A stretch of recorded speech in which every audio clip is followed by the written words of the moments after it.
Turfway, they are apparently infallible. 12 straight home league wins, beautifully taken. It's Harry Kane for Tottenham, it's Sessegnon, it's Son!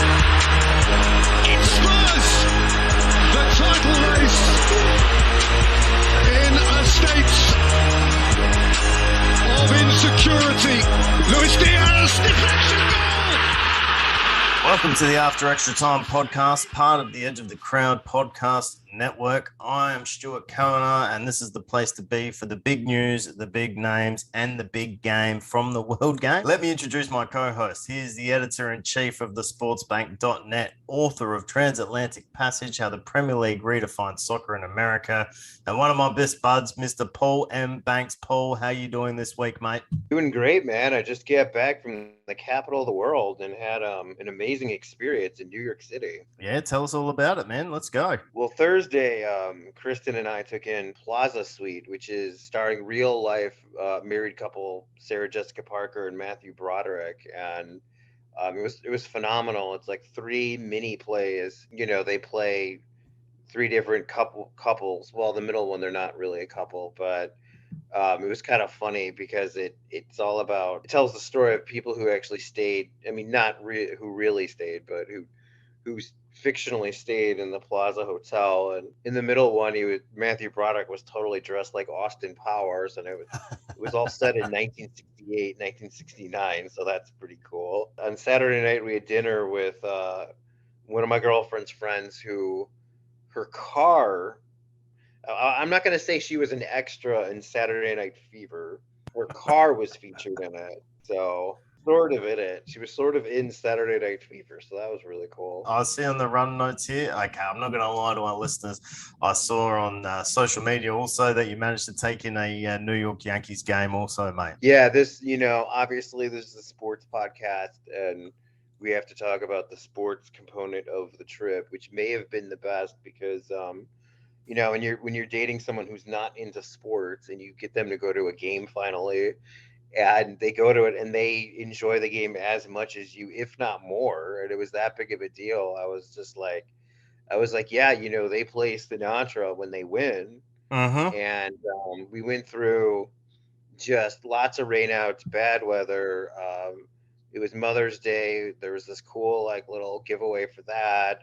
We got there really early to see the Monument Park in Yankee Stadium. It's amazing. All the different legends. They have a museum there too. We wanted to try all the different food items that they've, because these days going to a ball game, the food itself is something. And we saw a walk-off winner.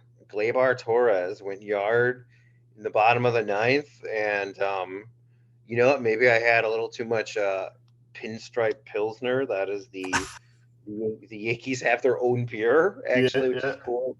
Not many teams have that, but maybe I had a little too much of that because I had forgotten it was the bottom of the 9th. So when they started playing Sinatra in New York for the walk-off, I was like, oh my God, it's over. It was a real pitcher's duel, low scoring, but a very, very exciting game. And what a way for it to end. And it was, kind of the last thing we did before getting some good New York pizza and then getting to the airport to fly home. So what an amazing way to cap a phenomenal trip. That sounds fantastic, man. It sounds like you had a lot of fun between the play and the famous car and the New York Yankees. That's absolutely incredible. A belated shout out to all the mothers out there for Mother's Day also. I had a pretty exciting week also. I had the pleasure of chatting to Socceroos and Viking FK defender Gianni Stensness. So I encourage any Socceroos fans, any Viking fans, any football fans to stick around until the end of the podcast to listen to my chat with Gianni. Twisted. Liverpool do go top, but City are in the box. Let's move straight into the winners and losers segment. Paul, give me your big winner in the world of football this week. Sorry. Yeah, this is really it's the global game, it's the world game, and we've got a real global hodgepodge potpourri here. I'm going with Erling Haaland. The transfer fee ended up being actually less than what United paid. Not just what United paid Borussia Dortmund for Jadon Sancho, but also It's even less than what United paid Shakhtar Donetsk for Fred. Allen will make his money in other ways. And, the next big thing, perhaps, him and Kylian Mbappe being heir to Cristiano Ronaldo and Lionel Messi. Now he goes to a giant club. Now he gets a chance to compete um, for Champions League. And, he's the real the summer transfer window isn't here yet, but the biggest deal has already been done. 100%, mate. It's huge. If there's been one criticism of Pep Guardiola's side this year, which is kind of phenomenal that there's any at the moment with them sitting on 89 points with 2 games to go, is the fact that they haven't had an out-and-out striker. Arguably, Pep and the recruitment team at City have gone out and got the best striker available. And just to tack onto that, I clicked an article last night that said Erling Haaland was the 7th most expensive transfer into the Premier League. And I thought, oh, okay, that's a little bit low. Only for me to click on the article and to find out he's actually only the 7th most expensive Bundesliga to Premier League transfer. So there's a whole bunch of other transfers out there that have superseded the price tag of this Erling Haaland transfer. Neither of us are going to like it, Paul, but I don't see how he is not going to be a smash hit for Manchester City next year. Right. And now, the domino theory starts. Borussia Dortmund announced the acquisition of the Austrian Bundesliga's top scorer just within hours of City confirming the Erling Haaland news. There's talk that Gabriel Jesus is on his way to Arsenal. That Karim Adeyemi, I think he's going to be a superstar, and I think Borussia Dortmund will probably get quite a bit more for him than they did for Erling Haaland. I'm not saying he's going to be better than Haaland, but I think he's going to be highly coveted. Moving on to my winner, and you're right, we do have like a bit of an international potpourri. I like that analogy, Paul. I'm going to take us over to Scotland and the Cinch Premiership. The Scottish Premier League title has been won by Glasgow Celtic, regaining the title after losing to Rangers and Steven Gerrard's Invincibles. See, I fit the Steven Gerrard part in there, mate, instead of in the Aston Villa part. But I'd just like to shout them out. And considering we have a Socceroo and an Australian international for the uninitiated, that's what a Socceroo is. I'd just like to mention that Celtic were under the guidance of former Australian men's national team head coach Ange Postecoglou, who's just gone and won titles everywhere he goes. He had an incredible run over here managing Brisbane Roar, where he broke the Australian record for most games undefeated. Then he shot over to Japan and won the first J-League title for Yokohama F. Marinos in 15 years. And now he's gone to Celtic, and after a bit of a rough patch to begin things, he's returned the Scottish Premier League title to the Hoops over in Glasgow. So that's my big winner, Celtic and Ange Postecoglou. I love it. I love going outside the box here. That's phenomenal. So let's continue our sojourn around the world, Paul, and why don't you give us your loser for the week? Staying real close to home, the Chicago Fire, who we have chronicled on this podcast quite a bit.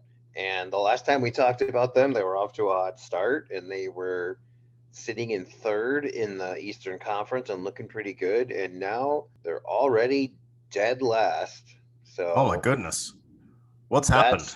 The best way I could put it is to talk in American football terms. In American football terms, let's say you've got an awesome defense, and your defense is great, but your offense sucks. Well, your defense is gonna hold the other team from scoring over and over. They're gonna stay on the field all the time. They're gonna get tired. They're gonna wear down, and all of a sudden, that great defense is gonna start giving up points. All the meanwhile, your offense totally blows, and then you're gonna have all of a sudden the score doesn't look so good, even though one half of the team is doing its job. It's the other half of the team that's not doing its job. And with the Fire, they had enough goalless draws going like Louis Van Gaal at United style there. to they had enough goalless draws and they were able to manufacture enough goals here and there that they took points and they got results early on, but eventually that caught up to them. And then now it's bad all around. Now they're giving up. They lost to Atlanta United 4-1. They lost to I think Minnesota. No, maybe it was the New York Red Bulls 3-1. Now now that goal differential is terrible, and now they're not even getting the points out of draws. They just eventually it all caught up to them. That is a shame. I'm sure a friend of the show, Larry, will be very disappointed. I'm sure our other friend of the show, Brad, will be very happy with the 4-1 victory Atlanta United secured over Chicago Fire. But there you have it. No one can say we're not global on this podcast, Paul. Chicago Fire are the big losers for you this week, sitting dead last in the Eastern Conference of the MLS. Hopefully things come good for them. Yeah, I haven't even been to a game yet this season. Whatever MLS is doing, because I mean, you gotta switch it up because Saturday is the day when people have their biggest things of the week. So I'd like to get out there and have them still be in it by the time I do get out there this summer. I think a Yankees game is a bit of an easier sell to the missus than a Chicago Fire game. Yeah, ain't that the truth? Let's be serious for a minute here, because this is genuinely tugging at my heartstrings that this has to be my loser this week. But in my mind, there is no other bigger loser this week than my beloved Liverpool. The quadruple is officially off. If Manchester City doesn't win the title from here, I'd be shocked. Just a poor result against Tottenham, which, it's kind of bittersweet because I did call it last week on the podcast that this is exactly what would happen. But, there's plenty of cup finals coming up for us to console ourselves with. I think without a doubt, Liverpool is the biggest loser this week. Yeah, I was going to mention the fact that you called it. But you beat me to the punch on that one because you really, really did. And that pretty much decided the league. And just in case people didn't realize that, City ran up the score today on Wolves 5-1. And then we're not going to, I'm not going to step on too many toes there because that transition to other stuff, which we'll get into, and especially with Jurgen Klopp. So I'll keep my discourse to a minimum here. I will say one thing that was phenomenal. I did manage to catch the first 30 minutes of this morning's game. Kevin De Bruyne had a hat-trick after 24 minutes this morning. That's why he is arguably the best player in the world's top league. Silva rolled through for Kevin De Bruyne, who sweeps City into. It's time for the armband. It's basically a moment from the last week in football that we'd like to discuss. Something that caught our eye, something that's good, something that's bad, something that's kind of meh. So here we go, Paul. Who are you giving the armband to this week? Oh, Jurgen Klopp, in a war of words with not one but two managers at the same time. He's going like Jose Mourinho style with the feud. You call him Eminem, Slim Shady with the feuding here. It all started when he said something he didn't like the way Tottenham played. What Antonio Conte did, and it totally reminded me of the 2016 Olympics when, after Sweden knocked out the USA in like the semifinals or the quarterfinals, because that was so weird. U.S. women's soccer, the juggernaut, the hegemon, doesn't even medal, and Hope Solo. Never one to hold back, and certainly a hothead. She said Pia Sundhage and the Swedes played cowardly, and it was actually this is what finally ended her career. She'd gotten away with so much bullshit over the years, but by that point, the U.S. national team had thought, okay, well, now she's aging and she's not as good, so she had been on like a short leash with all of her off the pitch stuff, but this time it was done, and I was just like, you know what, you can't. That's a big cliche in sports. It's such a, when you say like your opponent beat you with a cheap shot or something easy, it's like, well, Then why couldn't you stop it? Well, then if it's that easy, why couldn't you do it? To Klopp's credit, he walked it back the next day. He realized what he did was wrong. Exact same thing happened in that Yankees game we were at. That walk-off home run by Gleyber Torres. The Texas Rangers manager said, "Oh well, it's a short porch. It's like a little league park here." They won on that. And it's like, well, your guys hit 2 home runs to the same fence, and if it's so easy, why couldn't your pitcher stop him from doing it? But Conte responded in kind to Klopp. He was not gonna take that lying down. And then with so then there's Pep Guardiola, where now Pep said the whole country is rooting for Liverpool to win the title, in which Klopp had a good response. He's like, not even all of Liverpool is rooting for Liverpool. Klopp has been busy. He has been busy. I think the Conte stuff, I don't think I'd want to get in a war of words with Antonio Conte. And I think Conte might have said, Jurgen needs to just concentrate on what his own team is doing, or words to that effect. And yeah, that's what he said. He said something basically. He said he likes Klopp, he likes Liverpool, but he said he's like, maybe you should think about your own team and think about that and stop talking about us. So he kind of hit him with that one. That's a brutal clap back there from the Italian mastermind. And the stuff with Pep Guardiola, I read that, and I think that was for his own team's benefit. I think he's trying to create some kind of siege mentality. Liverpool's one of the most hated clubs in England, like maybe not by the media, but definitely by the match goers. So I have a hard time thinking that he actually believes that everyone wants Liverpool to win the league. Yeah, Jose Mourinho kind of would say that too. He would say that, Klopp was the media darling and people love Liverpool, but just all of these teams, I think, any team that's successful, any team that's a big brand, lots of people love them, and that means lots of people hate them at the same time. And we've got a bit of synergy with the armband this week, because we're just going to segue from Pep Guardiola to his club, Manchester City, for my moment. After just a crushing defeat to Real Madrid in the Champions League semi-final last week, they have responded in the correct way. They're angry, obviously, and they're taking it out on the teams that they're playing in the Premier League. I've got in the notes here that they had back-to-back 5-0 wins in response to their UCL failure to cement their superiority in the EPL. We can add another 5-1 victory. So that's a 15-1 aggregate in the 3 games that preceded the Champions League loss. So I think Manchester City, they get my moment this week. They're heading towards their 4th Premier League title in 5 years, which is just phenomenal, particularly when you think about the team that they've done it against. It's been Manchester City versus Liverpool for the last 4 or 5 years, and Liverpool are no slouches. And the fact that they've managed to best them 4 times out of 5, big ups to Manchester City. So they get my armband this week. Can't argue with any of that. I mean, there's a lot of reasons to dislike Manchester City, but it's a 2-team league. It's English. It's like El Clasico. City winning 4 of the last 5. Still a little bit more parity though than what you look at. PSG did not win Ligue 1 recently. I think a couple years ago.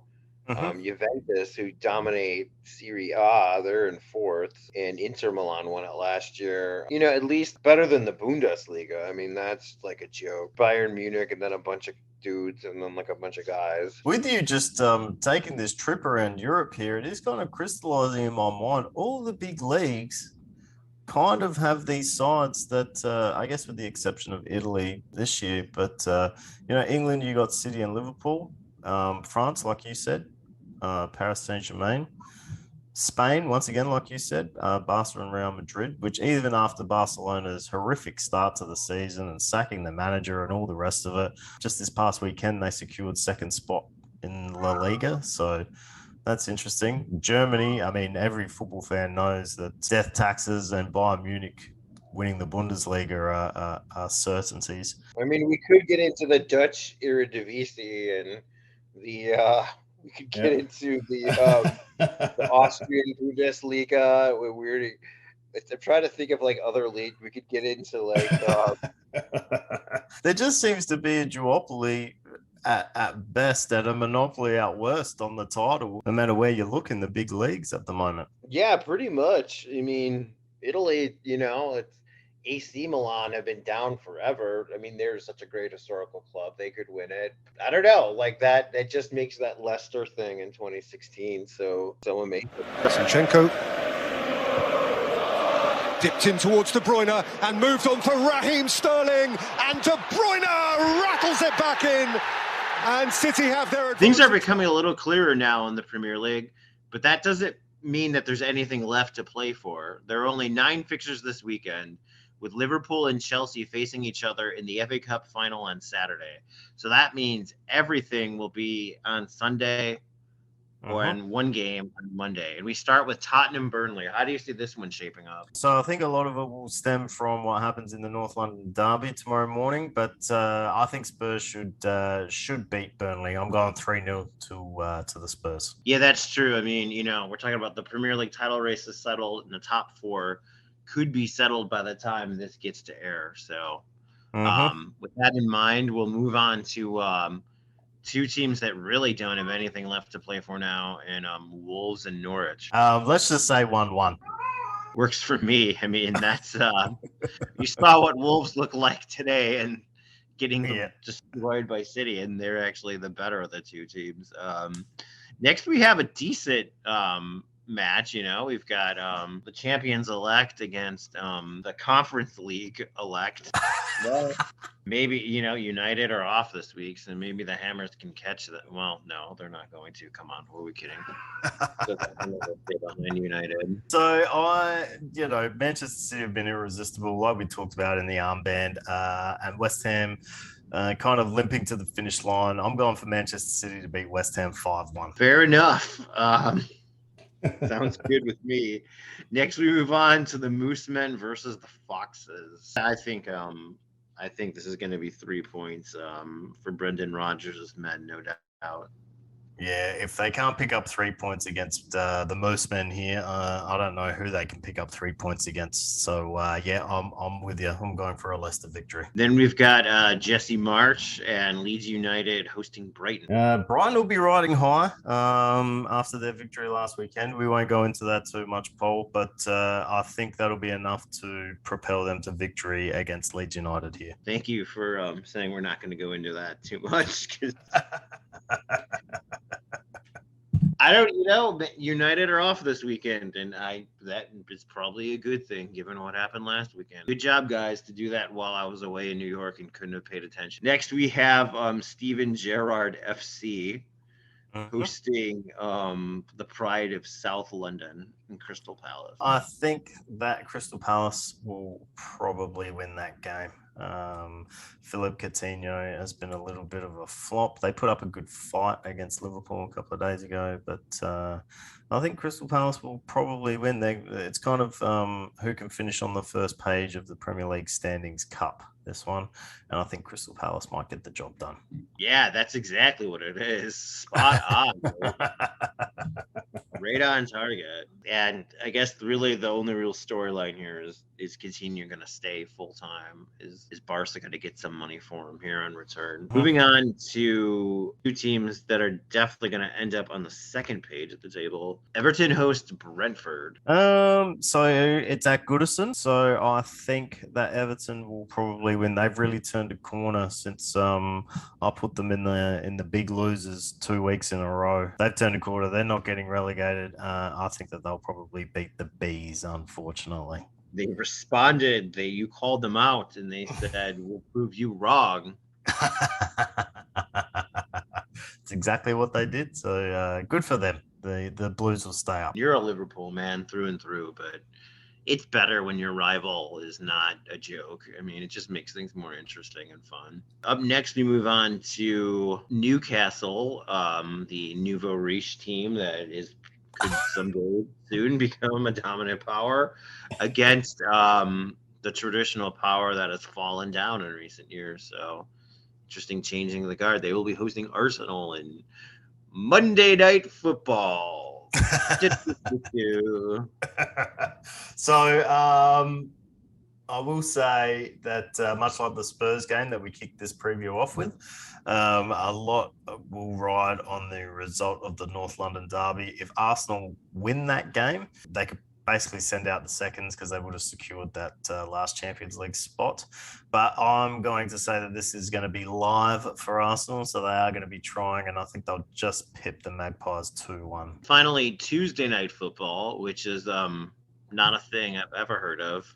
I do remember an old Simpsons episode there where Krusty the Clown was hosting Tuesday Night Live, and it had very similar logos and format to Saturday Night Live's Liverpool versus their under-19 squad versus their farm team, Southampton. I think Liverpool will probably win that. They should beat Southampton, I think.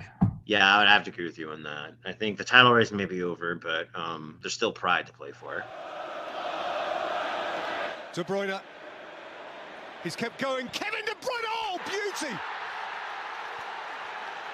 A hat-trick after 23 and a half minutes. And we're lucky enough today to have none other than Viking FK defender and recently anointed Socceroo Gianni Stensness joining us today. How are you doing, Gianni? Good, thanks, Stuey. It's nice to be here. You made your debut for Australia in the fixtures against Japan and Saudi Arabia. Obviously, the results weren't what you were hoping for. Do you back yourselves in to win the two intercontinental playoffs and qualify for the World Cup, mate? Yeah, we have 100% belief in us going forward. You know, obviously the way we do these tournaments, we just take one game at a time. So just focus on the UAE game first, and then once that's out of the way, then the Peru game. So yeah, obviously I think you don't need more motivation in going into any football games than them being, you know, the games that you need to win to make the World Cup. So I think everyone's going to be full of energy and full of fighting spirit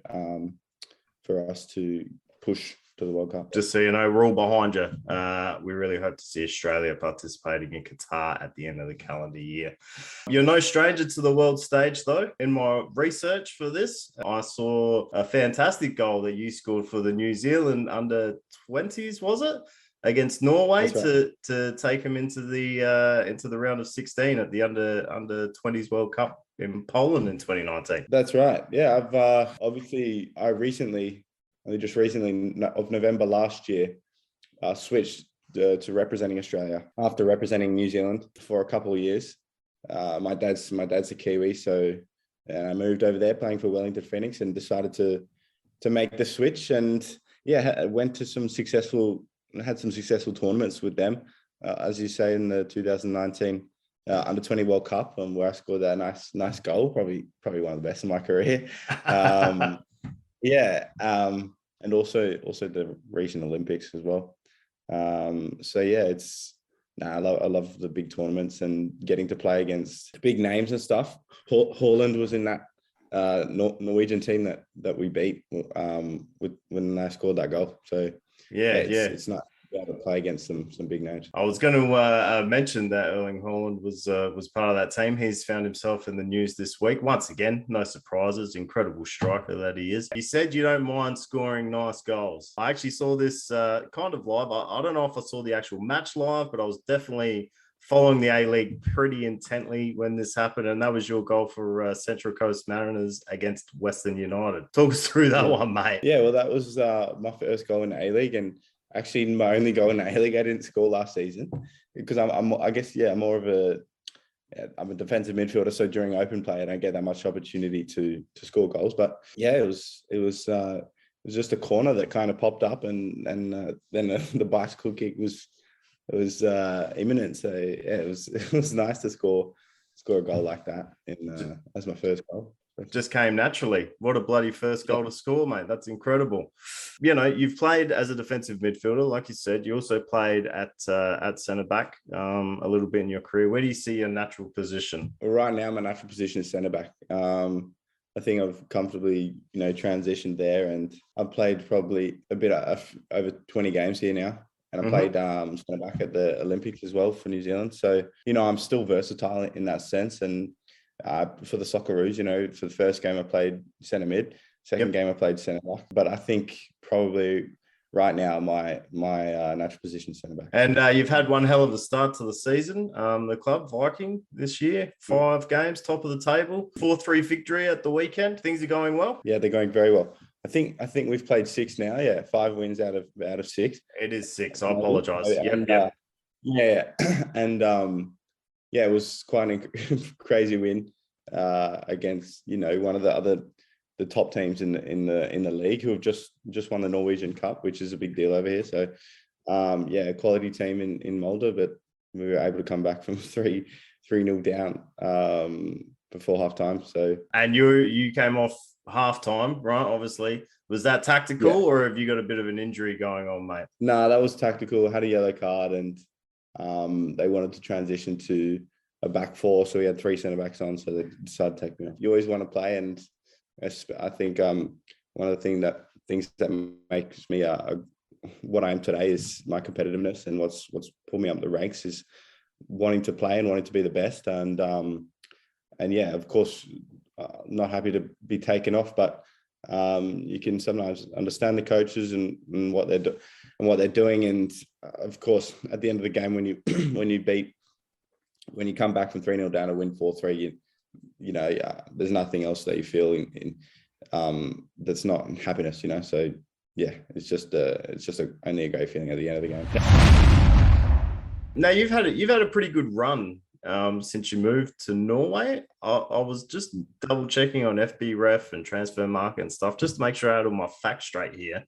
In league football, since you've moved to Norway, you've only suffered 2 defeats. Is that right? Could be right. That's incredible, man. Yeah, it sounds about right. Quite well, yeah. I was just going to say that's a phenomenal record, man. My follow-up question to that is, you finished 3rd last year. Is that correct? That's right. Yeah. So does that mean in the Norwegian league setup, does that mean that you qualify for Europa League or Conference League or something like that? We go into the knockout qualification for Conference League. And because the Norwegian league is their calendar is a little bit different to the rest of Europe. Last season's table is what goes into the coming season's European competition. Is that right? That's right. Yeah, that's right. Oh, okay, nice one. So you must be beside yourself to test yourself against some of some of the best teams on the continent in the Conference League.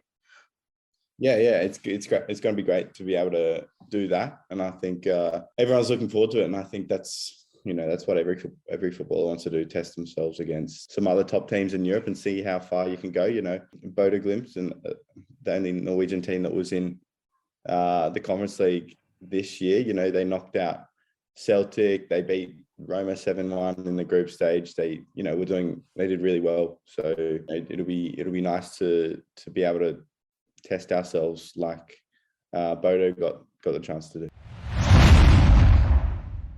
I want to ask you about transitioning from the Central Coast Mariners to playing in the Norwegian league. Yeah, well, I did know a little bit about Scandinavia. I lived in Sweden for 1 year while I was 16 years old, kind of like a gap year, you could say, or an exchange year. And I went to school in Sweden and lived with the host family and everything. So I learned a lot. It's quite similar cultures and quite similar language and stuff.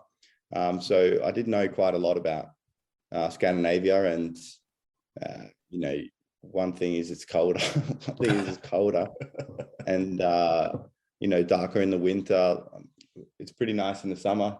You get long days and stuff. So, yeah, I knew a little bit. And I had a teammate, Joe Bell, who was playing in Viking. Okay. Who I'd played for New Zealand in many tournaments. He was my other midfield. He was my midfield partner for a lot of tournaments. He gave me a bit of a rundown before I got there and stuff, and told me it was a good club, and he'd done really well. And now he's made a transfer since then. I didn't know quite a bit about it, and from what I'd heard, it's a good club, and the move has confirmed that. It's been really easy to come in and welcoming people and stuff, and so it's been nice. Yeah. Okay, no, that's fantastic. Forgive me again if I've got the dates wrong, but you made the move during the COVID situation. Yeah, that's right. Mm-hmm. So How was that? Because obviously you were living in New South Wales, right? And then had they started their big lockdowns by the time you made the transfer over to Viking? Yeah. Well, I was at the Olympics, I think, and during my time at the Olympics, there was the lockdowns. I'm pretty sure. Yeah. And then I had to quarantine for 14 days back in New Zealand after the Olympics. And that's when I signed with Viking. Right. Okay. I spoke to the coach of Viking while I was in Japan, but nothing had really materialized. And it was just kind of a chat. And, I should have stayed over in Japan probably, because also they were in the middle of their season, but, nothing materialized. So I had to so I went to the 14 days, and a couple of days into the 14 days, I signed my contract, but I still have to see out the 12 days. The 12 days of left of it. So then I did that, came back to Sydney, grabbed some things. I spent a couple of days there, then went to Norway and did 3 or 4 more days of quarantine. Gee whiz, that's quite a bit of quarantine, mate. Yeah. So what's things back to normal over there in Norway, or what's the COVID situation like now? They were quite normal when I got here last August. Okay. At the end of last year. They were quite normal, and there might have been some restrictions, but no one was really wearing masks anymore. But I think at the beginning of this year, they just got rid of all regulations. So there's no regulations. There's no mask wearing over here. So it's nice. You mentioned at the start of our little chat here that you didn't really support anyone in the A-League. So what leagues did you follow as a kid, and who did you support? I guess the big games that I got up for early in the morning were like Champions League games, and probably Barcelona team, the early Barcelona team of like Xavi, Iniesta, Eto'o, Ronaldinho, and that team was big for me growing up. And I think my early coaches loved that style of football, so they encouraged us to watch those games, and they were all about the passing and everything like that. So that was kind of my team. Who didn't love that? Watching that Barcelona team. What's your favorite thing about Norway, and what's the biggest thing you miss about Australia outside of family and friends and stuff like that? Like I do love nature and getting outside and stuff, and the landscape here is quite incredible. Like the fjords, if you've heard of them, they're just they got these massive mountains and massive valleys, and it's not really typical mountainous landscapes though. They've got rivers, they call them fjords, running all through this. Can you hike up these mountains? You can hike on them. Yeah, beauty.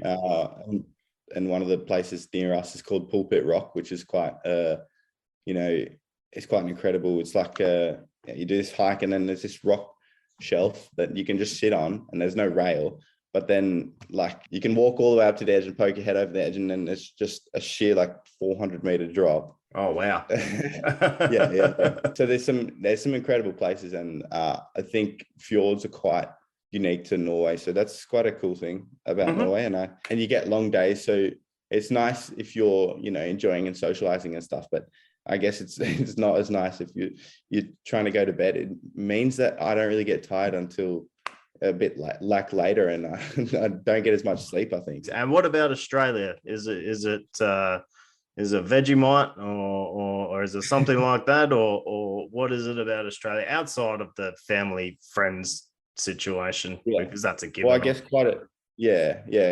definitely miss family and friends, probably the biggest thing. But the weather, I really enjoy living in a warm country and being able to walk down to the beach and go for swims and stuff and all that kind of thing. Yeah, other than that, it's probably just mainly the friends and family, as you say. A couple of great answers, mate. Thanks for your time, Gianni. No, that's all good. No, I enjoyed it, Stuey. Thank you for having me. A pleasure having you on After Extra Time, Gianni. All the best for the rest of the season with Viking and, of course, with the Socceroos and the World Cup qualifiers. Cheers, mate. All right, Paul, before we take off, do you have anything from your week ahead that you want to share with our listeners? Yes, absolutely. I will be at the Chicago Dogs home opener on Friday night. That is minor league baseball team that resides right next to the airport in the suburbs. They are called the Chicago Dogs, even though they're in Rosemont. But yeah, they hooked us up with some free tickets. They're an unaffiliated baseball team. So the girlfriend will be going to 2 baseball games within a span of less than a week. And that is really something, given the fact that she never goes to baseball games ever. So I told her there is a Yankees connection. Mm-hmm. So she'll love that, because Curtis Granderson, he's a Chicago area native. He played 18 years in the big leagues, made an all-star team or two. He's pretty good. He played for the Yankees for 4 years. Big philanthropist. And the Chicago Dogs, and that is in reference to hot dogs. Their logo is a hot dog. It's not in a reference to canines. But they are giving away jersey shirts, so I'll get a new shirt from this. And their new jerseys that the players are wearing, they're going to sign them, auction them off, and give it to Curtis Granderson's charity. So we've got summer weather to make a beautiful night on Friday night. So I'm sure I'll have a story or two to come from that. And speaking of stories, I don't know why I haven't picked this up before, because it was obvious. Everyone else does it, but I may be doing less Instagram posts and more Instagram stories, because the music feature, someone like me who can relate anything in life to a song or quote lyrics, I'm like, I don't know if you know where I'm going with this, with the Chicago Dogs game on Friday, but maybe you can figure it out. I'm not sure what the link is here, mate. You're gonna have to enlighten all of us at the same time. When they take the field, I'll probably do a little video or a little photo, and then I'll put it on IG stories, and I'll go, "Who let the dogs out? Who let the dogs out?" Fantastic. Well, if you want to go see the Chicago Dogs, or catch up with Paul, maybe get to the Chicago Dogs game this Friday night. That's it for another week, though. As per usual, follow us at our Twitter account at @AfterET_podcast. Or if you only like one of us, follow us individually. You can follow me at Stuey is sick of it, and you can follow Paul at Paul M. Banks. Can you please also follow Edge of the Crowd on all the good social media channels? Check out edgeofthecrowd.com, Australia's leading sports news and pop culture website. As per usual, though, get all your latest football news at thesportsbank.net, and show the third member of the pod some love by following at Otis Ginger Tabby on Instagram. If you dig the podcast, please click that subscribe button. And if you really love it, please take the time to give us a 5-star rating. But until next week, he's Paul M. Banks, I'm Stuart Kavanagh, and this has been After Extra Time. 3 points up, 2 to play, and a mountain of goals for Pep Guardiola. Liverpool can dream. In theory, still they can be reeled in. But they are close to untouchable. He is absolutely untouchable. Kevin De Bruyne tonight, an artist in a gallery all by himself, in a galaxy all by himself. Stellar, beautiful, and Manchester City are nearly there.